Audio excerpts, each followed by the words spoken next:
Kidnapping? Did you just call me a kidnapper, counselor? The words tore from my throat before I could stop them, breaking the still air of the courtroom. My voice cracked, yet it carried, echoing against the oak-paneled walls like a wound laid bare. I was Evelyn Parker, 62 years old, my palms pressed against the cold wood of the defendant's table, suddenly reduced to a criminal in the eyes of the law. Across from me sat my daughter, Melissa, my own flesh and blood, wrapped in designer silk. Her manicured nails tapped against the table as if she were the one betrayed. She would not even meet my eyes.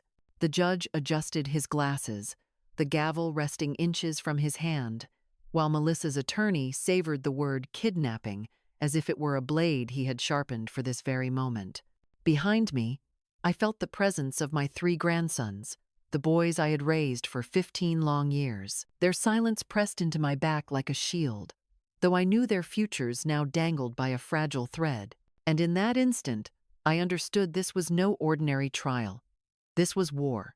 When I look back at that morning, sitting under the heavy gaze of the court, I can still feel how my heart tried to hide itself deep inside my chest, like a frightened bird refusing to sing. Yet before the lawyer's sharp words, and before the cold stare of my daughter, there was another story, a longer story, woven across years of sacrifice and silence.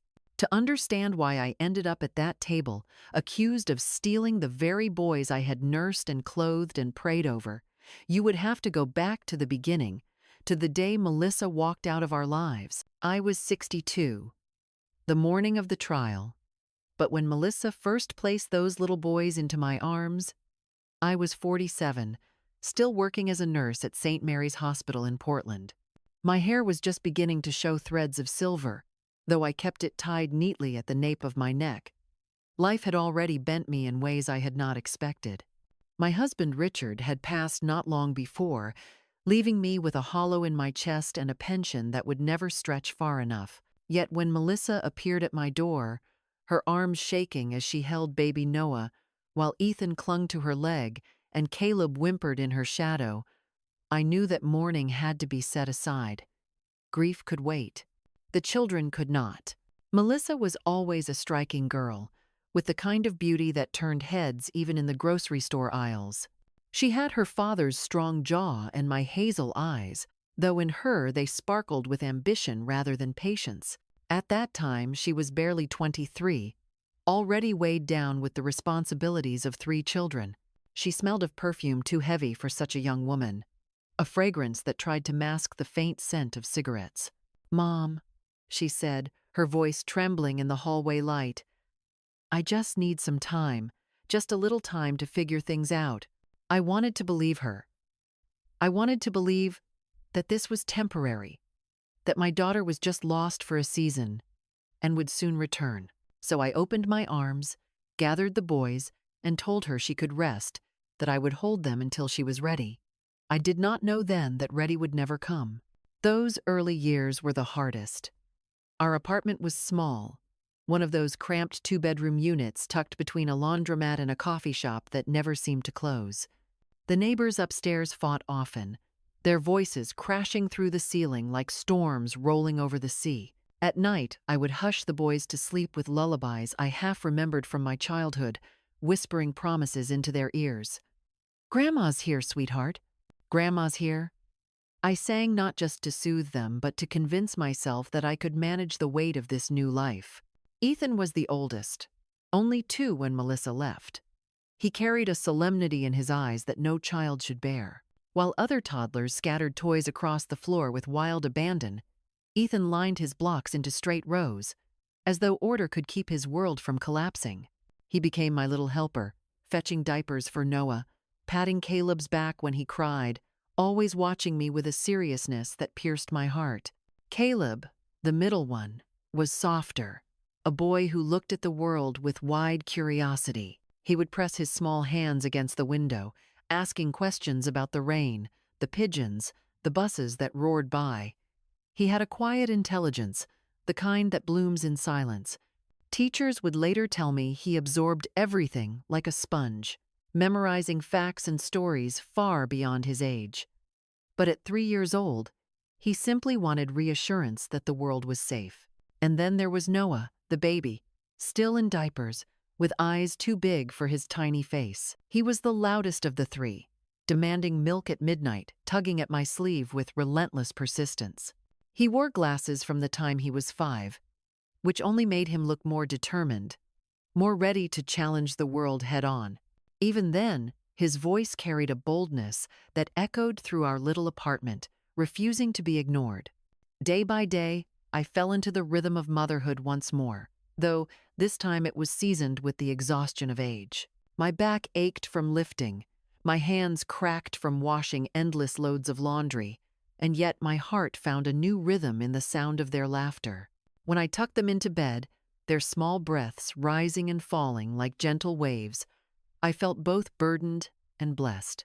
Melissa's visits were rare, like comets streaking across a night sky, brief, dazzling, and gone before you could fully believe they were real. The first time she came, Ethan had already turned 5. She arrived with promises of taking them to the park, but left before the afternoon was done, leaving behind nothing but a faint smell of perfume and confusion etched on the boys' faces.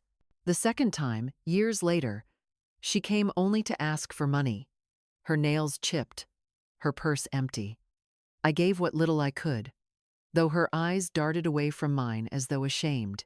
And then, silence again. Letters went unanswered, calls rang hollow. For 15 years, it was just me and the boys, learning how to stitch a family out of broken pieces. Portland became our backdrop, its gray skies mirrored in our struggles, its blossoms in spring, reminding us that beauty can rise even from weary soil. We lived on hand-me-downs, discount groceries, and my small retirement checks. I cooked pots of soup that could last 3 days, stretched laundry soap with water, and counted every dime before handing it to the landlord. But what we lacked in money we tried to make up for in ritual. On Fridays, we drank hot cocoa together, a tradition born out of one cold winter evening when I had nothing else to give. The boys would huddle around the chipped mugs, their hands warming, their eyes shining, and for that hour the world outside our apartment seemed less cruel.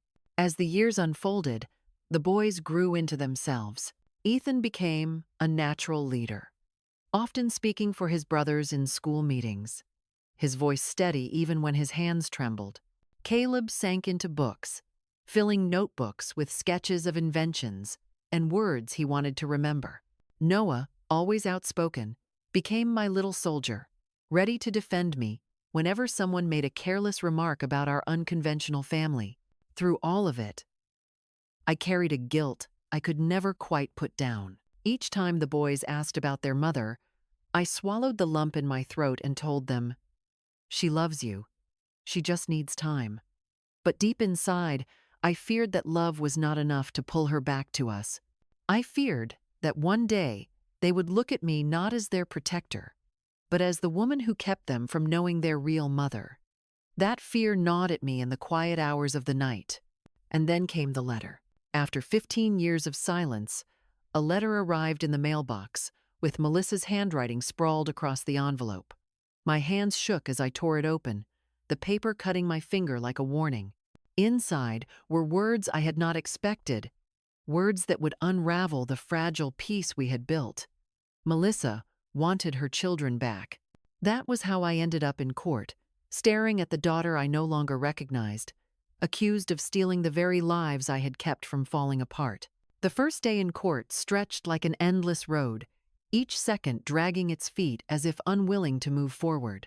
I sat with my hands folded tight, knuckles pale, my breath catching every time Melissa's attorney spoke.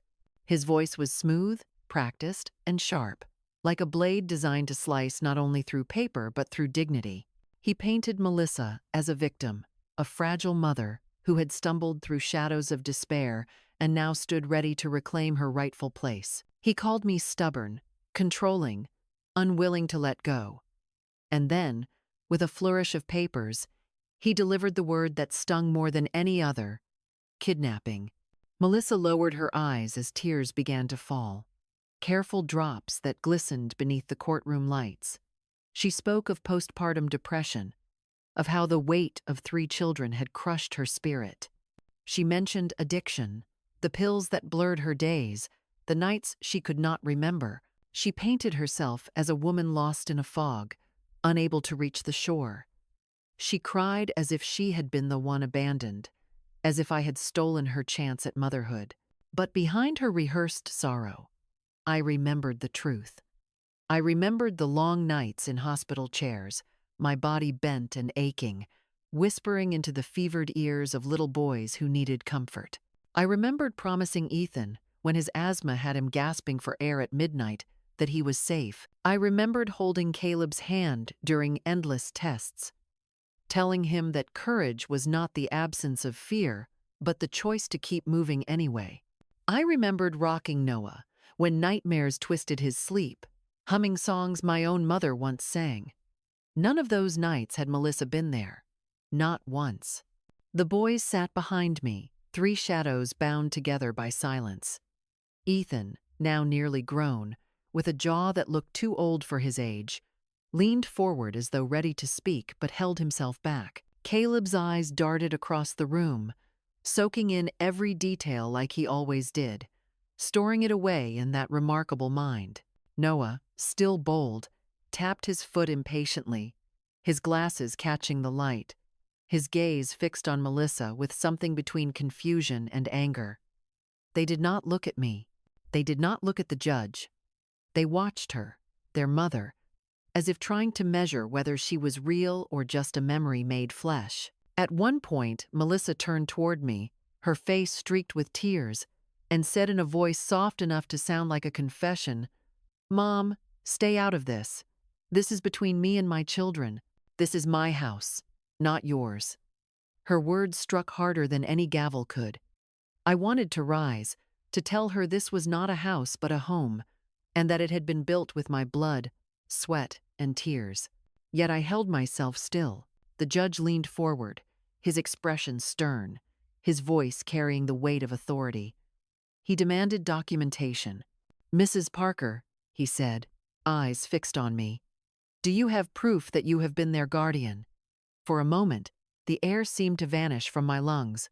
Proof. As though love itself needed paper. As though the countless meals, the patched clothes, the nights spent without sleep were not enough. Still, I nodded. I thought of the thick envelope tucked away at home, filled with report cards, medical records, permission slips, photographs, each one signed by me. Not by Melissa, by me. I had kept them, not for court, but for memory, as though those documents were the threads that stitched together the years. Yet now, those same papers would become the armor I needed to defend not only myself, but the lives of the boys who sat behind me. Melissa's attorney spoke again, his tone growing bolder with each word. He claimed I had kept Melissa away, that I had poisoned the children against her. He said I had manipulated them, weaving lies to ensure they would never want their mother. He accused me of shutting the door when she tried to return. His words fell heavy, like stones cast into water, rippling through the room. But the truth weighed differently. Melissa had visited only twice in 15 years. Once, when Ethan was 5, she came with promises that dissolved by evening. Once more, years later, her hand stretched not for her sons, but for money. And then, silence. I had not barred the door. She had chosen not to walk through it.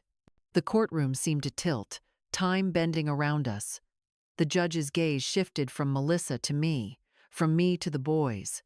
The lawyer's voice grew louder. Melissa's sobs softer, the air thicker. My heart beat against my ribs like a drum, calling me to war. I looked once more at the boys. Ethan's shoulders were square, his lips pressed thin, his eyes flickering with something unspoken. Caleb sat still, his hands folded, his brow furrowed in thought.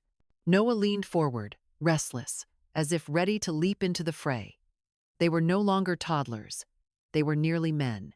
And soon, their voices would be heard.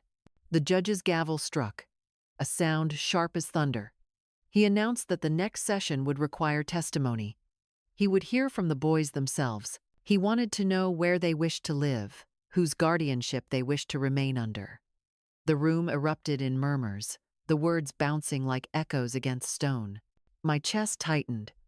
For 15 years, I had poured everything into them. For 15 years, I had been mother and father, nurse and teacher, provider and protector. And now, in a matter of hours, their words could undo it all. It was not just my fate on trial. It was the bond of our family. I rose slowly, as court adjourned, my knees aching, my heart heavier than stone. Melissa brushed past me, her perfume sharp, her heels clicking like a countdown. She did not look back, but I did. I turned to see the boys, their eyes locked on me, uncertain, hesitant.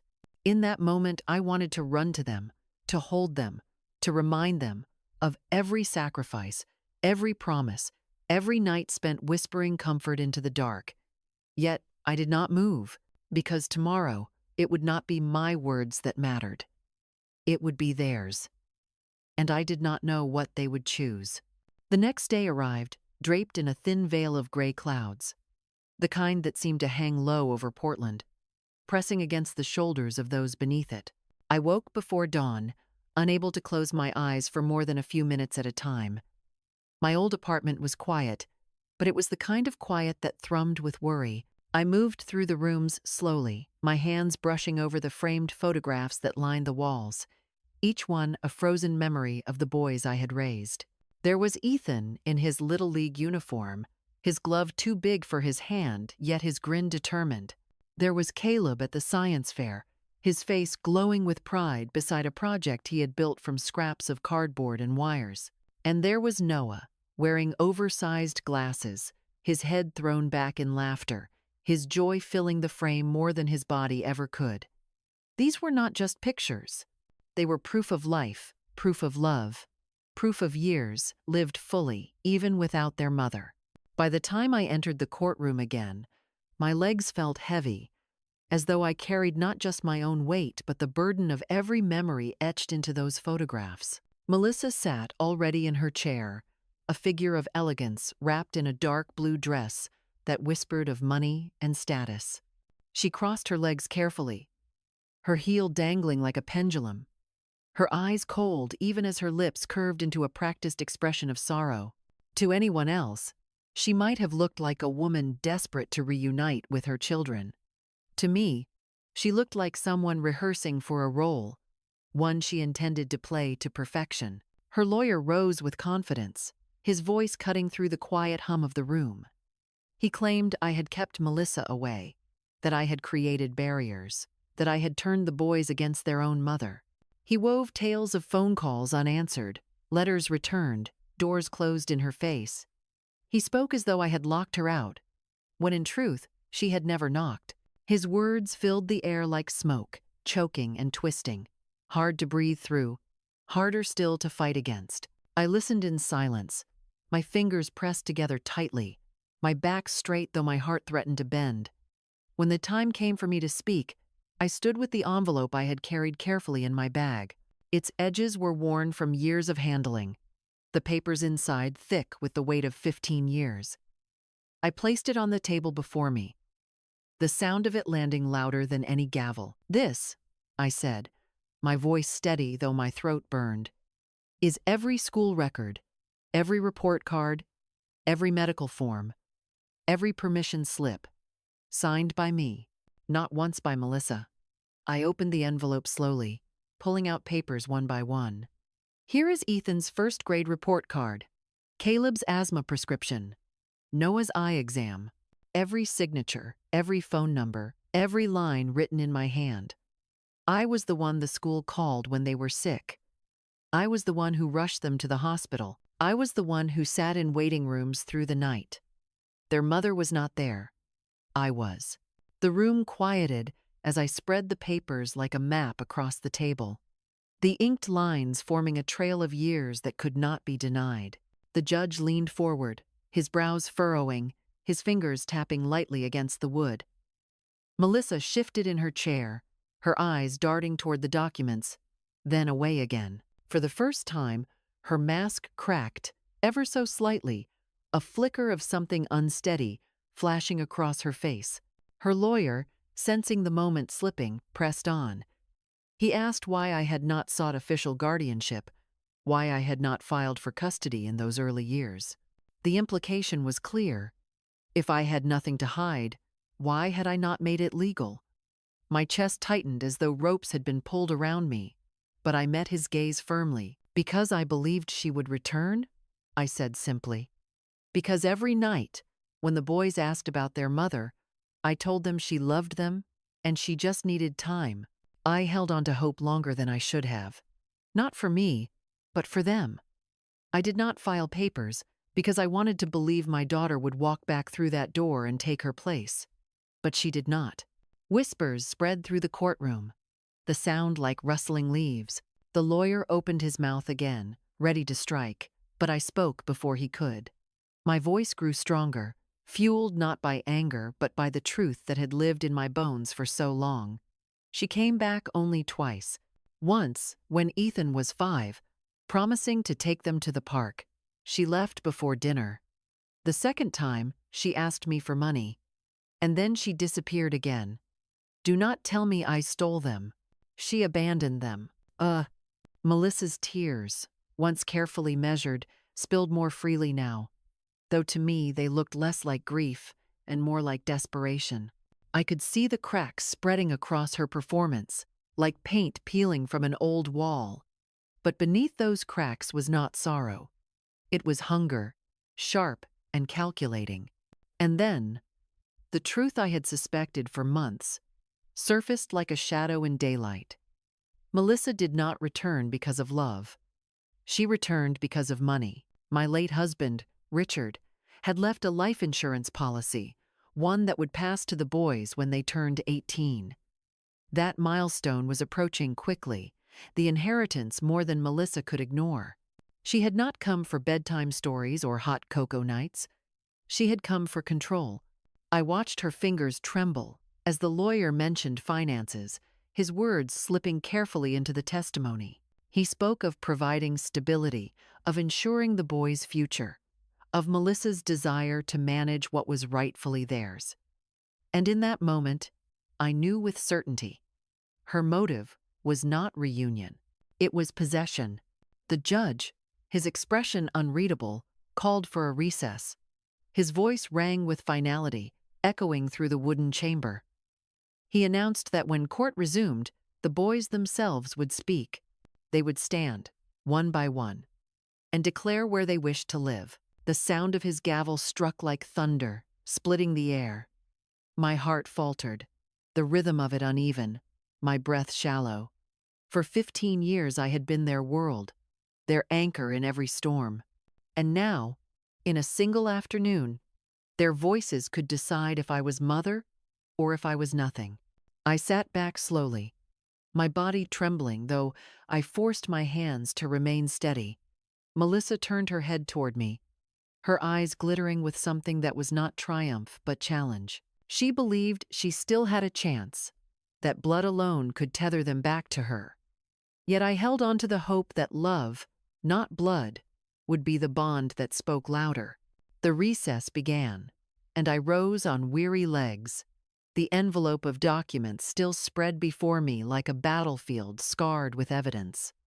Behind me, the boys shifted, their silence louder than words, and I prayed that when they finally spoke, their voices would carry the truth I had fought so long to keep alive. When the recess ended, the weight of the room felt heavier, as though the very walls leaned in to listen.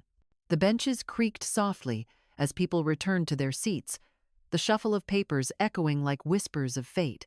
I sat rigid at the defendant's table, my fingers curled tight around the wooden edge, my heart pounding with the rhythm of a drum I could not silence. This was the moment I had both dreaded and anticipated.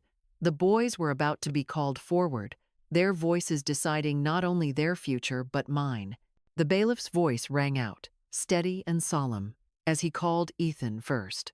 My eldest grandson rose from his seat, taller than I remembered, his shoulders squared with the quiet strength of someone forced to grow up too soon. His suit jacket hung a little loose, a reminder that beneath the maturity still lingered a boy not yet finished with childhood.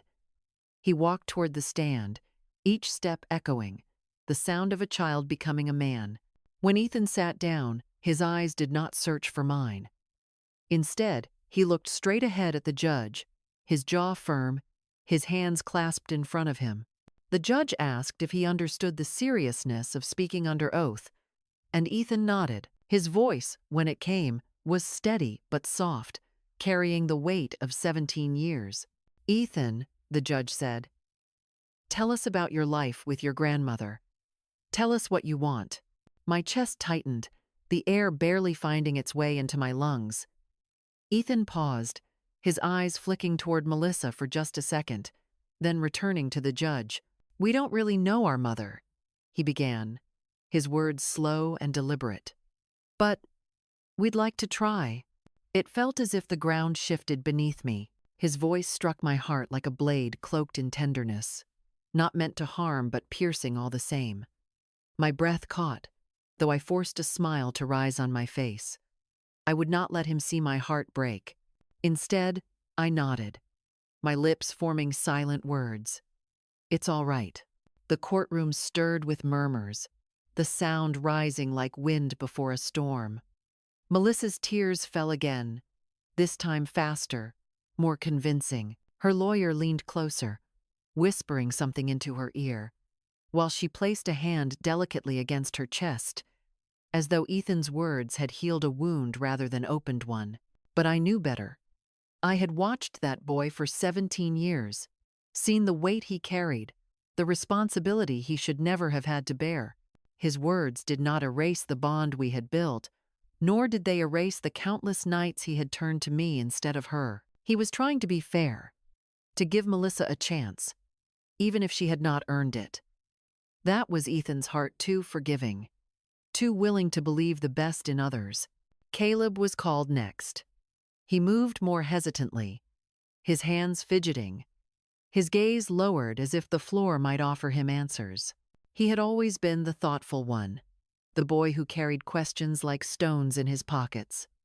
When he spoke, his voice wavered at first, then steadied. "Grandma raised us. She was there for every birthday, every sickness, every report card.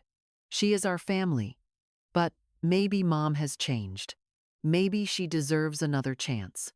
The judge nodded, his expression unreadable, his pen scratching notes that seemed to carve into my soul. My body felt heavy, my heart pressing downward. Yet I kept my face calm, my lips curved into a smile that cost me everything. Finally, Noah's name was called. He shot up from the bench with a determination that sent a ripple through the room.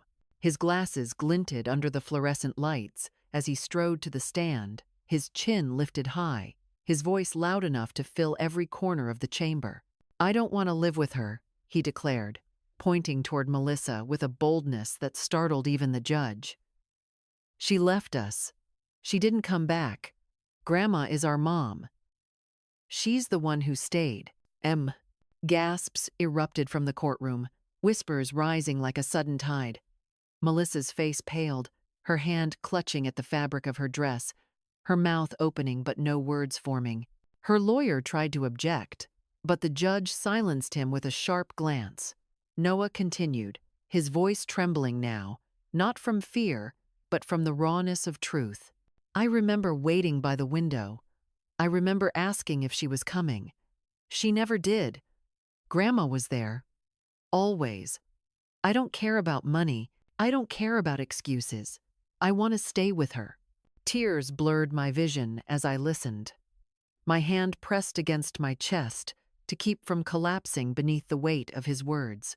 For so many years, I had carried the fear that the boys might one day turn against me, might see me as the barrier between them and their mother. But Noah's voice rang out like a bell, clear and unyielding, breaking that fear into pieces. The judge thanked the boys, his tone solemn, his gavel tapping lightly to restore order. He announced that deliberations would continue, that evidence still needed to be reviewed. But in that moment, I felt a shift. Not a victory. Not yet. but a light breaking through the clouds. That evening, back in our apartment, the ritual of hot cocoa returned. The boys sat with me around the old couch, their mugs steaming, their laughter soft but present. The tradition that had carried us through winters and hardships wrapped around us once more, a reminder of what we had built together.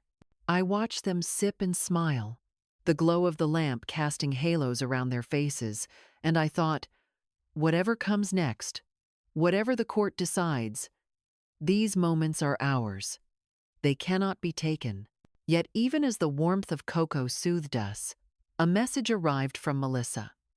She wanted to meet privately, away from the court, away from the eyes of lawyers and judges. She asked me to sit with her at Rosewood Cafe, the place where once upon a time she had celebrated her 16th birthday, the place where I had believed we could still mend the fractures between us. As I set down my mug and looked at the boys, their laughter echoing through the tiny apartment, I felt the storm gathering again. Tomorrow would not be about documents or lawyers. Tomorrow would be confrontation, face to face, mother to daughter. Truth against deception. The next morning carried the scent of rain, a soft drizzle misting the sidewalks of Portland as I made my way toward Rosewood Cafe. The city was waking slowly, the streetcars clattering like tired bones, the shop fronts yawning open one by one. My umbrella trembled in the wind, though I gripped it tightly, not because I feared the rain, but because I feared what awaited inside those familiar walls. Rosewood Cafe had once been a place of laughter for our family, the site of Melissa's 16th birthday, where balloons bobbed against the ceiling and Richard teased her about the frosting on her nose. I could still see the ghost of that night in my memory, the candles flickering, her eyes sparkling with youth and possibility. Now, years later, the same cafe had become the stage for confrontation. Melissa was already seated when I entered. She wore a cream-colored blouse, her hair styled to perfection, her nails polished a shade of red that reminded me of warning lights. In front of her sat a cappuccino untouched, the foam slowly collapsing under its own weight. She lifted her gaze as I approached, and for a fleeting second I thought I saw the little girl I once knew. But then her expression hardened, her mouth curving into the kind of smile that concealed more than it revealed. "Mom," she said, her voice smooth, too controlled. "Thank you for meeting me." I sat across from her, the chair creaking under my weight, my palms folded on the table. For a moment, neither of us spoke. The air between us felt thick, as though years of silence had condensed into a single, invisible wall. Finally, she leaned forward, her eyes glistening with a carefully chosen sorrow. "I know I made mistakes," she began. "I know I wasn't there. But you have to understand I was drowning. Depression, poverty, everything pressing down on me. I didn't mean to leave them. I just couldn't breathe." Her words floated like smoke, curling into the corners of the cafe. To anyone listening, she might have sounded like a woman confessing her deepest regrets. But I had lived too long, seen too much. I had sifted truth from lies in hospital rooms, when patients swore they had taken their medicine, but the evidence told another story. I had watched Melissa spin tales before, bending reality to fit the shape she wanted. I nodded slowly, my face calm. "I wanted to believe that for 15 years, I said softly. "I told the boys every night that you loved them, that you just needed time. I waited, I hoped, but I know the truth now, Melissa, and so do you." Her lips tightened, the mask slipping for just a breath before she regained her composure. She sipped her cappuccino, the cup trembling faintly in her hand. "You don't know everything," she whispered. But I did. The weeks before the trial, I had spent my last savings on a private investigator, a man named Harold who moved through shadows with quiet efficiency. He had brought me photographs, documents, whispers collected from bars and neighborhoods where Melissa's name still carried weight. She had not been lost in depression. She had not been crushed beneath poverty. She had remarried. Her new husband was under federal investigation for fraud. his debts stacking higher than the buildings downtown. Together, they had burned through money, nights of parties and vacations, while my boys slept in hand-me-down beds and wore jackets 2 sizes too big. I reached into my bag and placed a small folder on the table, the edges worn, the contents sharp. I slid it toward her without opening it. "I know where you've been," I said quietly. "I know what you've done." Her eyes flickered, the color draining from her cheeks. She did not touch the folder, though her gaze darted toward it, as if it were a snake ready to strike. Inside were photographs of her laughing at a party, while Ethan lay in the hospital with an asthma attack. Records of her bankruptcy filings, debts hidden under false names, evidence of her husband's criminal dealings. She whispered, almost inaudible, "You went digging. I went protecting." I corrected, my voice steady as stone. "For 15 years I have been their mother. I fed them, clothed them, taught them, held them. You had your chance, Melissa, and you chose yourself. Now you've come back, not for love, but for money. And I cannot allow you to destroy them for the sake of greed." Tears welled in her eyes again, but they no longer glistened like sorrow. They burned, sharp and angry. "You think you're better than me," she hissed. "You think you can erase me, replace me." I leaned forward, my voice low, firm, a whisper that struck harder than any shout. "I don't think, Melissa. I know. I became their mother because you refused to be.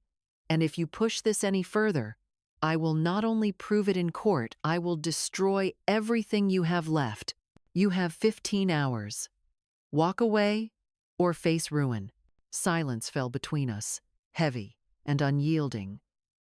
The cafe seemed to fade, the clinking of cups and murmur of voices distant, muffled, as though we sat in a world apart. Melissa's hand shook, her nails scratching lightly against the porcelain of her cup. For the first time in years, she looked small. Not because she was vulnerable, but because she was cornered. She said nothing more, only gathered her purse and left, her heels clicking against the tile like a countdown fading into the distance. I sat there long after she was gone, the folder still resting on the table, my reflection trembling in the window beside it. The next morning, the phone rang just after dawn. The voice on the other end was crisp, official, carrying the weight of authority. "Mrs. Parker, this is the Portland Police Department. We need to inform you that your daughter, Melissa Parker, has been arrested along with her husband. Charges include fraud and money laundering." For a moment, the world tilted, the words swirling around me like leaves in a storm. I pressed the phone to my ear, my body frozen, my breath caught. Arrested. Fraud. Money laundering. The storm I had feared for so long had finally broken. I thanked the officer, my voice mechanical, and hung up. My hands trembled as I set the phone down, but inside, beneath the shock, was a strange, quiet relief. The fight was not over, but the battlefield had changed.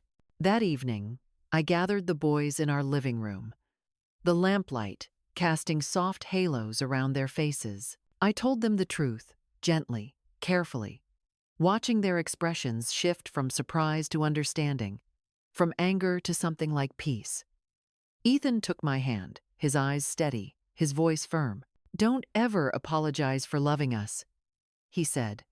Caleb leaned against my shoulder, silent but present, his weight a comfort. Noah simply whispered, "I knew it," his words carrying both defiance and loyalty. In that moment, I felt the war was not yet won, but the tide had turned. The truth had been spoken, the lies unraveling. Whatever came next, I knew one thing with absolute certainty. We were still a family, and nothing Melissa did could change that. The day after Melissa's arrest carried a silence unlike any I had ever known. It was not the kind of silence that brings peace, like the hush of snow falling on rooftops, but the silence that follows thunder, heavy and trembling, filled with the echo of destruction. The phone kept ringing relatives I had not heard from in years.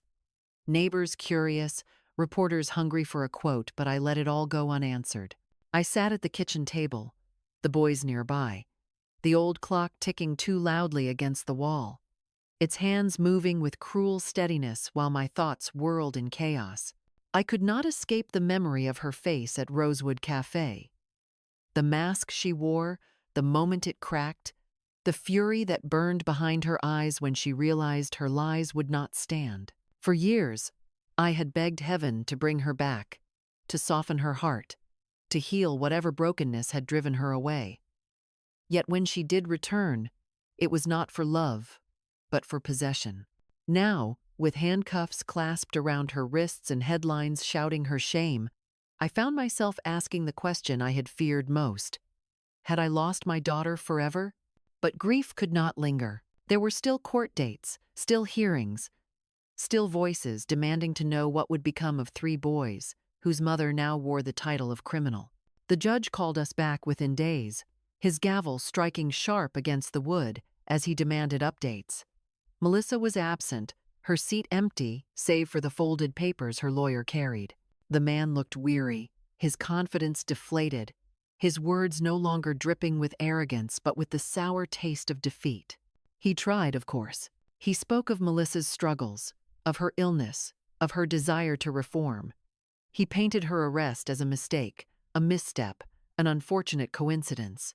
But even his voice wavered under the weight of evidence, under the undeniable truth that lay spread across documents and photographs.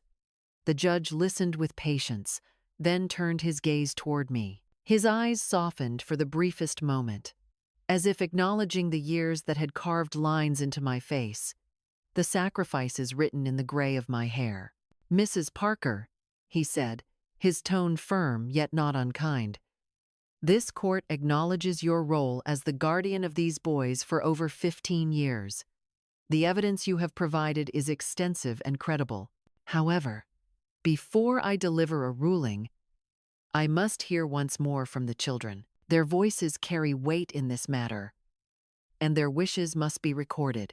My heart clenched. Again, it would be their words, not mine, that would tip the scales. I turned slightly, meeting their eyes. Ethan gave me a nod, his face calm though his jaw tightened.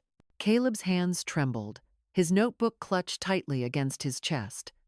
Noah sat upright, his gaze sharp as glass, ready to speak truth no matter who it wounded.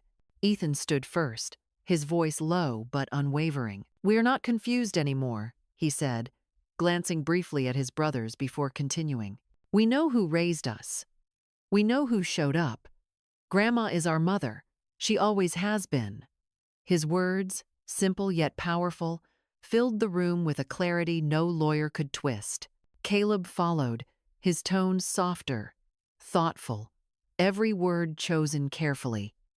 "I used to hope that maybe Mom would come back different, that maybe one day she would walk in and we could be a family again. But now I see she didn't want that. She wanted money, not us. I don't hate her, I just don't want to go with her. I want to stay with Grandma."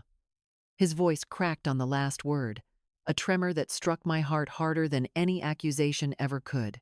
Noah did not wait for permission. He leapt to his feet, his chair screeching against the floor, his fists clenched. "She doesn't deserve us," he shouted, his glasses slipping down his nose. "She left us. She lied. Grandma's the only one who stayed, and that's the only thing that matters." His words rang like a bell, sharp and unyielding, silencing the entire courtroom. The judge raised his hand to quiet the stir of voices, his gavel striking once more. He looked at the boys, then at me, then at the weary lawyer shuffling Melissa's empty papers. "This court will take your statements into consideration," he said, his voice steady. "We will reconvene for final judgment within the week." And just like that, it was done for the day. We rose, gathering our things, moving as though through water, the air thick with everything unspoken. Outside the courthouse, the rain had stopped, but the ground was slick, puddles reflecting the gray sky above. Ethan placed his hand on my shoulder, a quiet reassurance. Caleb slipped his notebook into his backpack, his lips pressed tightly together. Noah kicked at the edge of the sidewalk, his anger still sparking like electricity. I drew them close, pulling them into my arms despite their height, despite the stares of strangers passing by. "No matter what happens," I whispered, my voice breaking though I held it steady, "we are a family, and nothing can take that away." They pressed against me, three young men who had once been little boys clinging to my skirts, now taller, stronger, yet still mine. In that moment, beneath the gray sky, I felt both weary and unshakable. The war was not yet over, but the truth had been spoken, louder than any lie. And I knew, deep in the marrow of my bones, that love had already won. The week that followed felt like a season stretched thin, each day dripping slowly, as if time itself resisted the judgment that lay ahead. I rose before dawn each morning, the apartment quiet, except for the kettle hissing softly, steam curling like questions I could not answer. The boys stirred later, their footsteps heavy on the worn linoleum, their voices hushed though they tried to sound steady. We all carried the same weight, though none of us dared name it. The waiting, the wondering, the fear that somehow truth might not be enough. On the night before the final hearing, I gathered them once more in our small living room. The couch sagged with years of use. The lamp's light was dim. Yet the warmth of that space had carried us through winters, illnesses, birthdays, and heartbreaks. I made hot cocoa, as I had done since the beginning, pouring it into the chipped mugs that had become symbols of our resilience. Ethan sipped quietly, his eyes thoughtful, his silence louder than words. Caleb opened his notebook, but did not write, the pencil hovering as though the right sentence refused to appear. Noah sprawled across the floor, his voice impatient, his anger still alive. "Why do we even need a judge?" Noah muttered, pushing his glasses up his nose. "We already know where we belong. Why can't they just listen?" "Because the world doesn't always see what's clear," Ethan replied gently, his voice calm, but carrying the wisdom of someone older than his years. "Sometimes people need proof, even when the truth is right in front of them." I listened, my heart aching with pride and sorrow tangled together. They were still boys, yet they had been forced to carry burdens that should never have been theirs. I reached out, resting my hand over Caleb's notebook, and whispered, "Tomorrow, just be honest. Speak your hearts. That is all that matters." The following morning, the courtroom filled once more. The benches creaked under the weight of spectators, the air sharp with anticipation. Reporters lingered near the back, their pens poised like weapons, ready to capture the downfall of a woman who had abandoned her children and now stood exposed in chains of her own making. Melissa was absent again, her empty chair a haunting reminder of the choices she had made. Her lawyer sat alone, shoulders slumped, his briefcase a hollow shield against the inevitable.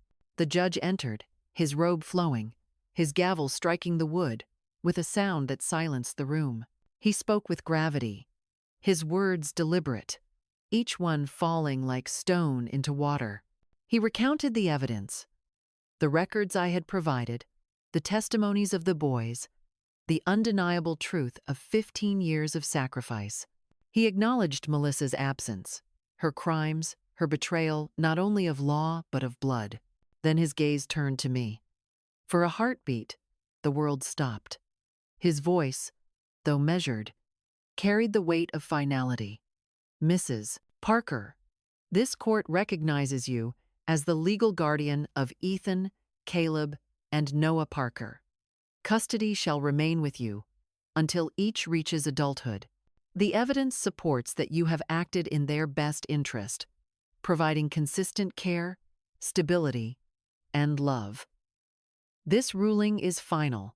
The words sank into me like rain soaking dry earth, slow at first, then rushing, flooding every corner of my being. Relief washed over me, mingled with exhaustion so deep it nearly buckled my knees. I gripped the table, my breath catching, my eyes blurring with tears that refused to be held back. Behind me, The boys erupted in quiet celebration. Ethan exhaled, his shoulders dropping, as though a weight had finally been lifted. Caleb pressed his face into his hands, his notebook slipping to the floor.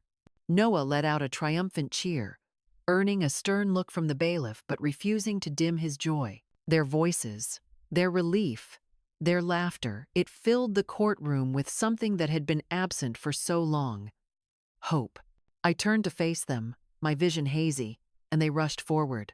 Ethan wrapped his arms around me first, his strength surprising, his voice steady as he whispered, "We're safe now." Caleb followed, clutching me tightly, his tears soaking into my shoulder. Noah wedged himself between them, his grip fierce, his words tumbling out fast. "I told you we'd win, Grandma. I told you." The judge struck his gavel again, calling for order. But in that moment, we no longer cared. For 15 years, we had fought a silent battle, day after day, night after night, against loneliness, against poverty, against abandonment. And now, finally, the world had spoken what we already knew. We were a family, forged not by convenience but by love. When we left the courthouse, the sky had cleared, the sun breaking through the gray, its light spilling across the steps like a blessing. Reporters rushed forward, their questions sharp, their cameras flashing. But I shielded the boys with my arms, guiding them past the chaos, past the noise, toward the quiet of home. That night, the apartment felt different. The same walls, the same sagging couch, the same chipped mugs, but lighter, freer, as though the very air had shed its chains. The boys laughed louder, their steps less heavy, their smiles unguarded. And I, sitting among them, felt a peace I had not known in years. The war was over. We had survived. Yet in the quiet hours, when the laughter faded and the boys slept, I sat alone at the window, staring into the night. Melissa's face haunted me still. Not the woman in handcuffs, but the child with frosting on her nose. The girl who once held my hand as we crossed the street. I wondered if there was any part of her left unbroken, if redemption could ever find her.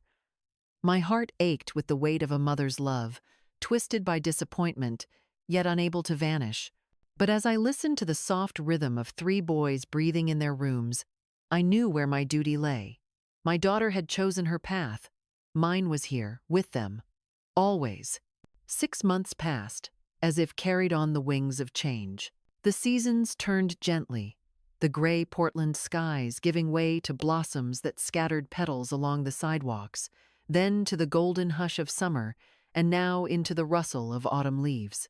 Time, once a heavy stone pressing down on us, began to flow like a river freed from ice. The boys, no longer bound by the shadow of uncertainty, bloomed in ways I had only dreamed. Ethan received his acceptance letter first. The envelope arrived on a windy afternoon, the paper trembling in his hands as though it carried the weight of destiny. When he read aloud that Stanford had chosen him, his voice wavered, his composure cracking into laughter and tears.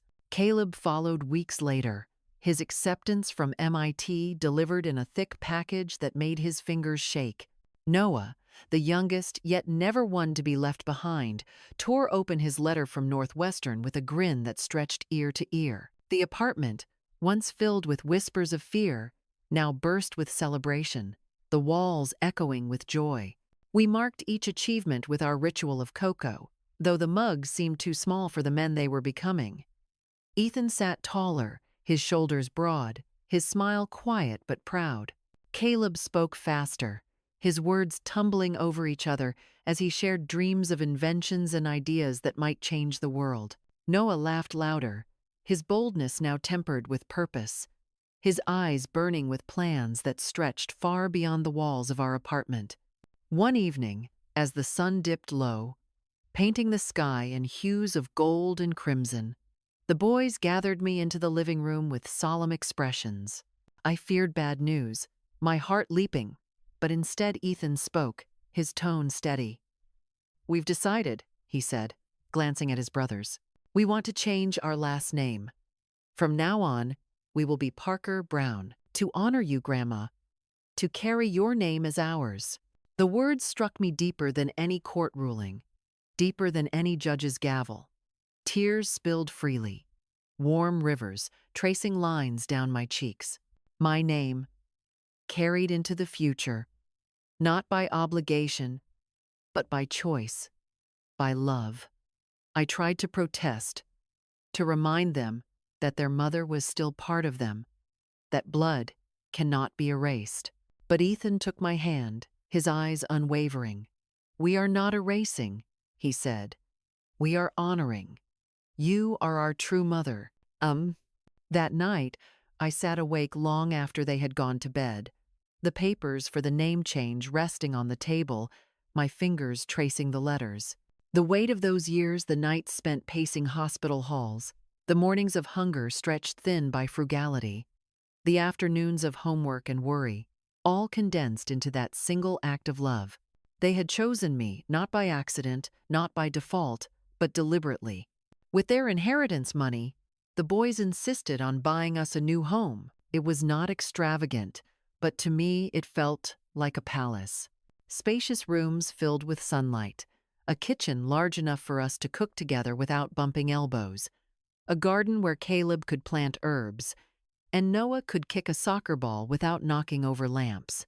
For the first time in years, I had my own bedroom with windows that opened to the morning breeze, curtains that fluttered like blessings. I protested at first, unwilling to take comfort from money left behind by loss, but Ethan silenced me with a quiet truth. "It is what Grandpa wanted," he said. "He wanted us safe. He wanted you safe. Let us give you that." So I let myself rest. I let myself sleep in sheets, not worn thin by years, sit at a table that did not wobble, breathe in air that smelled of fresh paint and promise. I allowed myself the luxury of peace, though the scars of struggle still lingered in the corners of my heart. Melissa wrote once from prison. The letter arrived folded neatly, her handwriting still elegant, still familiar, as though time behind bars had not stolen that piece of her. She begged for forgiveness, her words flowing across the page like rivers of regret. She wrote of mistakes, of shame, of a desire to see her sons again. She claimed she was changing, healing, finding faith within stone walls. She pleaded for a second chance. I sat with the letter for hours, the paper warm beneath my trembling hands. I read it once, twice, 3 times, searching for sincerity between the lines. But all I found was absence, the absence of action, of years gone, of childhoods missed. I thought of the nights Ethan cried silently, of the mornings Caleb carried guilt heavier than his backpack, of the days Noah stood at the window waiting for a mother who never came. Forgiveness is a gift, but reconciliation is a choice, and she had made her choice long ago. With quiet finality, I pressed delete on the message she later sent through email. I whispered a prayer for her soul, but I did not reply. The boys deserved to move forward without chains pulling them back, and so did I. Life unfolded gently after that. College applications turned into move-in days, each boy carrying his dreams into new cities, new lives. Ethan called often, his voice steady, grounding me even across miles. Caleb sent long emails filled with diagrams and discoveries, his excitement spilling from every word. Noah visited whenever he could, his energy filling the house like sunshine through open windows. And though the apartment was quieter, the silence no longer felt heavy. It felt like rest, like peace earned through battle. In the stillness of evenings, I often found myself on the porch, watching the stars emerge one by one. I thought of Richard, of the promise he had left in the form of an inheritance, of the unseen ways he had carried us even after death. I thought of Melissa, the daughter I had lost to choices I could not control, a wound that would never fully close. And I thought of the boys, my boys, who had chosen me not out of duty, but out of love. I realized then, that family is not written only in blood. It is written in presence, in sacrifice, in the simple act of showing up day after day, even when it costs you everything. I had not planned this life, but it had been given to me, and I had chosen to embrace it. And in return, I had been given the greatest gift, the unwavering love of 3 sons, who called me mother. For 15 years, I carried the title of grandmother. But in truth, I was a mother in every sense of the word. I wiped away tears in the middle of the night. I stitched buttons back onto worn shirts. I stood in the rain at school pickups. I whispered prayers in hospital rooms. I was present, even when it hurt, even when my body ached, even when loneliness threatened to swallow me whole. And though the world once labeled me a kidnapper, my boys knew the truth. Love is not theft. Love is sacrifice. I have learned that blood alone does not define family. Presence does. It is not the woman who gave birth who earns the name of mother, but the one who stays, who shows up when the nights are long and the cupboards are empty, who gives without asking in return. Melissa gave them life, but I gave them living. And in the end, they chose me, not out of obligation, but out of love. To anyone listening, especially those who have felt abandoned, forgotten, or unworthy, your value is not measured by titles or papers or the approval of others. It is measured in the quiet, unseen moments, when you keep showing up, when you give love even without recognition. Do not doubt the power of your presence. A hug can anchor a storm. A word can mend a broken spirit. A steady hand can raise a child into greatness. So, if my story has touched you, if you have felt even a fragment of the journey we walked, I ask you to join me. Subscribe, share, and keep this channel alive, so that stories like mine, stories of unseen mothers, of quiet heroes, can remind the world that love is stronger than abandonment, and sacrifice is the greatest inheritance we can leave behind. Because in the end, what defines us is not what we lose, but what we choose to give.